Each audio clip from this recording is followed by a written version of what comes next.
It's very important to learn CPR from an early age. You know, it's a life skill. It happened to my son who had a cardiac arrest. He was saved because of the actions of the staff and the training they had received. CPR training gives us the confidence, hopefully, to put it into practice. We're never entirely sure until we're faced with a scenario how we'll respond, but anything that upskills, trains us and gives us confidence to deal with any situation is a benefit to us in the school community. Learning CPR in schools makes a massive difference. We're capturing the children in school early. They're going to continue on through their adulthood with this knowledge. They won't be afraid. There's a bit of bravery around learning it in school as well. They will always know this is part of their education and it's part of a life-saving skill. We were having a centenary celebration gala day, which involved a multitude of sports, and we had our PE department on duty in the sports hall where we had the students went down very innocuously, and the teaching staff around, they recognised straight away that this was serious.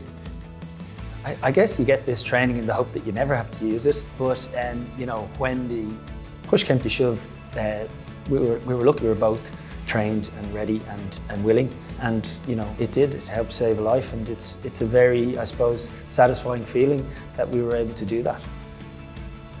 For him to come back to school and get to shake his hand, and it was the most rewarding fact of saving someone's life. So at the end of the day, he's able to come back and live his life as he should. CPR that was administered on the day was wholly effective, and it may very well have been the difference between saving a life and otherwise.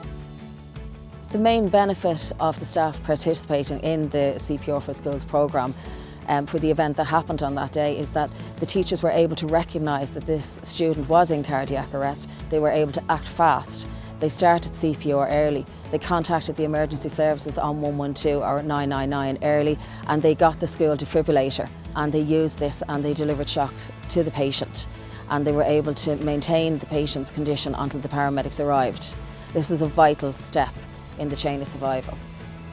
Training post-primary skills is so important. We know that 70% of cardiac arrests happen in the home setting, and it can happen anywhere, any place, any time. And by having every post-primary school student in Ireland trained in CPR, we're creating the next generation of lifesavers.